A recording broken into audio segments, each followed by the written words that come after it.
மூன்றாம் அதிகாரத்துல வசனங்கள் வந்து 14, 15, 16, 17 அப்படியே அதை பார்க்கிறோம். இதுல என்ன அப்படின்னு சொன்னா, நாம் ஆரம்பத்திலே கொண்ட நம்பிக்கையை முடிவு பரியந்த உறுதியாய் பற்றி கொண்டிருப்போமாகில் கிறிஸ்துவனிடத்துல பங்குள்ளவர்களாய் இருப்போம். இன்று அவருடைய சத்தத்தை கேட்பீர்களாகில் கோபமூட்டுதலில் நடந்தது போல உங்கள் இருதயங்களை கடினப்படுத்தாதிருங்கள் என்று சொல்லி இருக்கிறதே. கேட்டவர்கள் கோபமூட்டினர்கள் யார்? மோசையினால் எகிப்திலிருந்து புறப்பட்ட யாவரும் அப்படி செய்தார்கள் அல்லவா? மேலும் அவர்கள் 40 வருஷமாய் யாரை ஆலோசித்தார்? பாவம் செய்தார்களே அல்லவா? அவர்களுடைய சவங்கள் வனாந்திரத்துல விழுந்து போயிற்றே என்ற வார்த்தையை நாம பார்க்கிறோம். இன்னைக்கு அந்த கடைசி ஜப குறிப்பு அன்எக்ஸ்பெக்டடா வந்தது. இதுக்கு ஏற்றா போல நாம பார்க்கிறோம். கடைசி நாட்களில இருக்கிறோம். நாம ஜீவிக்கிற ஜீவியம் வனாந்திர ஜீவியமாக இருக்கு. நாம் வனாந்திர வாழ்க்கையை வாழ்ந்து கொண்டிருக்கிறோம்.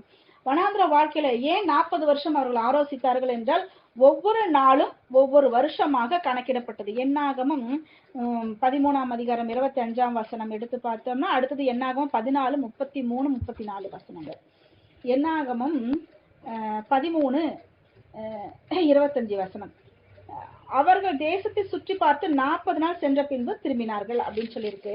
அடுத்தது 33, 34 என்னாகமம் 14, 33, 34 வசனங்கள் என்ன சொல்லுது அப்படின்னு சொன்னா, அவைகள் வனாந்திரத்துல விழுந்து திருமட்டும் உங்கள் பிள்ளைகள் 40 வருஷம் வனாந்திரத்துல திருந்து நீங்கள் சோரம் போன பாதகத்தை சுமப்பார்கள். நீங்கள் தேசத்தை சுற்றி பார்த்த 40 நாள் இலக்கத்தின்படியே ஒவ்வொரு நாள் ஒவ்வொரு வருஷமாக நீங்கள் 40 வருஷம் உங்கள் அக்கிரமங்களை சுமந்து என் உடன்படிக்கைக்கு வந்த மாறுதலை உணர்வீர்கள் என்று சொல்லப்பட்டது. இதுல ஏன் அப்படின்னு சொல்லி பாத்தீங்கன்னா, அந்த இடத்துல வந்து 12 பேர் போனாங்க. 12 பேர்ல காலேப், யோசுவா 2 பேரும் ஒருத்தர், அவங்கவுங்க கோத்திரத்துக்கு ஒருத்தர் வீதம் போனாங்க.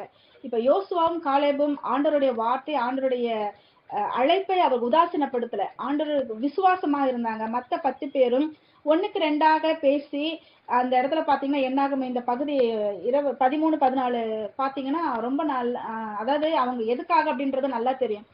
இத வந்து அங்க வந்து ஏனாக்சின் புத்திரர் போல நல்ல உயரமான ஜெய்ஜாண்டிக்கான ஆள்லாம் இருக்காங்க, ராட்சசர்களா இருக்காங்க. நம்ம போனா அவங்க முன்னாடி நம்ம வெட்டுக்கிளிகளை போல இருப்போம் சொல்லி ஒரு தூஷணமான வார்த்தைகளை, அவநம்பிக்கையான ஒரு வார்த்தைகளை அங்க பரப்பினதை நான் பார்க்கிறோம். ஏன் அப்படின்னு சொல்லி பார்த்தா, ஆண்டவர் அவங்க கண்ணுக்கு முன்னாடியே எல்லாமே பாக்குறாங்க. செங்கடல் 2ஆ பிரிஞ்சதுல இருந்து எல்லாவற்றையும் கண்களுக்கு முன்பதாக அவர்கள் பார்த்து பார்த்து கண்மல இருந்து தண்ணி வர்றது, எல்லா இடத்துலயும் அந்த காடைகள் வந்து விழுறது, மண்ணா சாப்பிட்டுட்டு இருக்காங்க. நஞ்சு கெட்டவர்களாக இருக்காங்க பாத்தீங்களா? மண்ணா சாப்பிட்டுட்டு தான் இருக்கிறாங்க. அப்ப மண்ணாதான் போஷிச்சுட்டு இருக்கு, மண்ணால போஷிச்சுட்டு இருக்காரு அவர். அப்படிப்பட்ட ஒரு காரியம். கறி வேணும்னா கறி கொடுக்கிறார், எல்லாமே கேட்பது எல்லாம் கொடுக்கிறார்.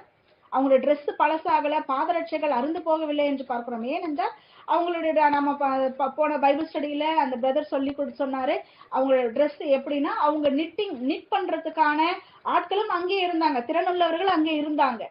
அப்ப அப்படி அதனால அவங்க எந்த குறையும் இல்லாமல் இருந்தார்கள் என்பதை குறிக்கிறது. அப்ப அப்படிப்பட்ட ஒரு ஜீவித்து கொண்டே நன்றி கெட்டவர்களாக அவர் நடந்து கொண்டதை பார்க்கும்போது வேதனையாகத்தானே இருக்கிறது. அப்போ அதனால அவர்கள் அந்த அவநம்பிக்கை, ஆண்டவர் இவ்வளவு நம்மளை போஷித்தார், இதுக்கு மேல ஆண்டவர் வழிநடத்த மாட்டாரா, அவர்களை ஒன்றுமில்லாம பண்ணிடுவாரே அப்படின்ற ஒரு நம்பிக்கை இல்லாம அவநம்பிக்கை, அவிசுவாசம், இது அவர்களை வனாந்திரத்தோட பிரேதங்கள் விழச் செய்தது.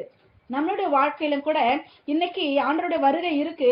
கேக்குறாங்க, 2000 வருஷமா ஆண்டர் வருவார்னு சொன்னீங்களே, அந்த என்ன எங்க உங்க ஆண்டர் இன்னுமா வராரு? நிறைய பேர் கேலி கூத்தா பண்றாங்க. இதுல கிறிஸ்தவர்களும் நிறைய பேர் பின்வாங்கி போனவர்களாக இருக்காங்க. அன்னையில இருந்து இன்னைவெல்லாம் ஆண்டர் வருவார்னு சொல்றாங்க. எங்க வராரு? இன்னும் வந்தோடனே இவங்க ரெடியா இருக்கிற மாதிரி, வந்த உடனே நான் ரெடி ஆண்டவரேன்னு சொல்லிட்டு எல்லாம் பேகை தூக்கிட்டு கிளம்புற மாதிரி, எல்லாத்தையும் விட்டுட்டு நம்ம வந்து பரத்துக்கு போற மாதிரி அவங்க எல்லாம் ரெடியா இருக்கிற மாதிரி ஒரு சீன் போடுறாங்க. இல்ல, இவங்க யாருமே ரெடி ஆகல. அதனால அவர் தாமதிக்கிறார் என்று சிலர் சொல்றாங்களே தவிர, அவங்க எல்லாரும் ரட்சிப்புக்குள்ள வரணும் அப்படிங்கிறதுக்காக தான் அவர் தாமதிக்கிறார். மனுஷகுமாரன் வரும்போது விசுவாசத்தை காண்பாரோ என்று லூக்கால நம்ம பார்க்கிறோம். அவர் வரும்போது கிறிஸ்தவர்கள்கிட்டே விசுவாசம் இல்லாம போகுது. அவர் இப்படிதான் சொல்லிட்டு இருக்கிறாங்க பல வருஷமா. அவர் வந்த பாடு தெரியல. இப்படிதாங்க மேசியா வருகிறான்னு சொல்லும் போது அவர் இதே மாதிரிதான் தாமதிச்சார். 400 வருஷம் கழிச்சு அமைதியா ஆண்டர் பேசுறத நிறுத்தி, மல்லிகைக்கு அப்புறம் 400 வருஷம் பேசல. அதுக்கப்புறம் ஆண்டரை குதிக்கும் போது அவர் எப்படி எதிர்பார்த்தாங்க மேசியானா, ஒரு வாள் எடுத்து எதிரிகள் எல்லாம் சல்லுன்னு சீவிட்டு அந்த 1000 வருட அரசாட்சியை முன்கூட்டியே அவங்க எதிர்பார்த்தாங்க. ஆனா ஆண்டருடைய திட்டம் மகத்தானது. அதை புரிந்து கொள்ளுகிற நிலை அவர்களுக்கு இல்லை. அதனாலதான் ஆண்டவர் இயேசு கிறிஸ்துவானவர் ஒரு சமாதானக்காரனராக, எப்படி வந்து சாலமன் சண்டை வேணாம் சமாதானமா கொண்டு வந்தார். அவங்க தாவீதை போல எதிர்பார்த்தாங்க மேசியாவை. தாவீதின் குமாரனே, தாவீதின் குமாரன் அதுக்குதான் கூப்பிடுறாங்க. இல்ல, அவர் சாலமனை போல வந்தார். சாலமன் சமாதான அந்த கழுதையில பிரயாணிப்பார். சாலமன் சமாதானத்துக்காக தான் நிறைய திருமணம் முடிச்சாரு. அது மனுஷனாக அவர் அப்படி யோசிச்சாரு. ஆனா நம்ம தேவன் அப்படி அல்ல. சமாதானக்காரனராக வந்தார், சாலமன் ராஜாவாக வந்தார். அப்போ அந்த மாதிரி வரும்போது என்ன நடந்தது? எல்லாம் புறஜாதிகளுக்கு ஒளி வந்தது. ஆச்சரியமான ஒளியிடத்துக்கு நாம திருப்பப்பட்டோம். ஆனால் அவர்கள் என்ன பண்ணாங்க? அவருடைய இருதயம் அதனால கடினமாச்சு. இவரை மேசியாவாக அவர்கள் ஏற்றுக்கொள்ளவில்லை. அடுத்ததாக வரப்போறாங்க. நம்ம இப்ப ஜெபம் பண்ணோம் இல்லையா? எல்லா இடத்துல ஒருத்தருக்குள்ள ஒருத்தர் உள்ளுக்குள்ளாரையே குழப்பம், உள்ளுக்குள்ளாரை உள்நாட்டு குழப்பம், எல்லாம் நிறைய பிரச்சனை. இதனால என்ன பண்ண சமாதானம் பண்றேன்னு ஒருத்தன் வரப்போறான்.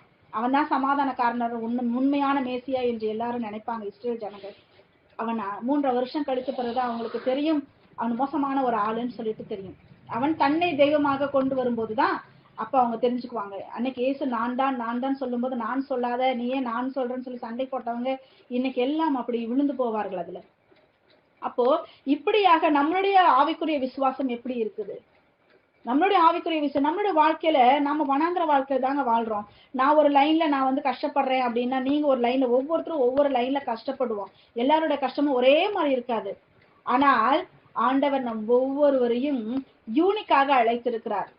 தனி பிரத்யேகமாக விசேஷித்த விதமாக நம்ம ஒவ்வொருவரும் அவருக்கு கண்களுக்கு முன்பாக விசேஷித்தவர்கள். அப்படிப்பட்ட ஒரு அழைப்பை நமக்கு கொடுத்திருக்கிறார். இந்த வனாந்திர அவரை ஏற்றுக்கொண்ட பிறகு நமக்கு பாடுகள் தான். கிறிஸ்துவை ஏற்றுக்கொண்டால் அவரை போல பாடுகள் சகிக்க வேண்டும். அதுதான் நமக்கு எழுதப்பட்ட கட்டாய என்னது ஒரு எழுதப்படாத ஒரு கட்டளை. கிறிஸ்துவை போலவே நமக்கு பாடுகள் உண்டு. கிறிஸ்துவனோடு கூட சிலுவையில் அறையப்பட்டிருக்கிற கலாத்தியர் 5ஆம் அதிகாரத்துல கடைசி வசனங்கள்ல சொல்லுது. கிறிஸ்துவை கிறிஸ்துவினுடையவர்கள் அவரோடு கூட சிலுவையில் அறையப்பட்டவர்களாக இருக்கிறார்கள், மாம்சத்தையும் அதன் ஆசை இச்சைகளையும் அப்படின்னு சொல்லியிருக்கு. அப்போ இந்த வனாந்திர வாழ்க்கையில நமக்கு பாடுகள் உண்டு. இந்த பாடுகளோடு நாம் சகித்து ஆண்டவருடைய சமூகத்தில் நம்ம இருதயத்தை அவ்வப்போது ஊற்றி ஒவ்வொரு நாளும் நம்ம ஆவிக்குரிய ஜீவியத்துல புதுப்பித்து நம்ம ஸ்ட்ராங்காகி நம்ம விசுவாசத்துல ஸ்ட்ராங்காகி நம்ம நிற்கும் போதுதான் நம்ம என்ன பண்ண முடியும்? பரலோக கானானை காண முடியும். யோசுவா காலேபை போல அவர்கள் தான் கானானுக்குள்ள புகுந்தார்கள். நம்ம பரலோக கானானுக்குள்ள போக போறோம். அவங்க உலக பிரகாரமான கானான் தேசத்துக்குள்ள புகுந்தாங்க. நிலநாட்டம், நம்முடைய நிலநாட்டம் தான் நியாயப்பிரமாணம் அதிகமா. அப்போ நாம எப்படி இருக்கணும்? விசுவாசத்தோடு அதிகமாக இருக்கணும். ஆண்டவரை நம்ம குறை சொல்லக்கூடாது. எந்த நேரத்திலயும் நம்ம முறுமுறுக்க கூடாது. இன்னைக்கும் நம்ம பல வேளைகள்ல ஏன் ஆண்டவரே நான் நிறைய தடவை கேட்டிருக்கேன். இன்னும் அதிகமாக ஆண்டரை அறியாத போது இப்ப ஆண்டர் என்ன சொல்ற தெரியுமா? அவங்க 12 வயசுலயே நியாயப்பிரமாணத்தை கரைச்சு குடிச்சிருவாங்க. உள்ளுக்குள்ளார அவங்க இருதயத்துக்குள்ள வசனங்கள் இருக்கு, இருந்தும் அவர்கள் பின்வாங்கி போனார்கள். நமக்கு அப்படி எல்லாம் கிடையாது.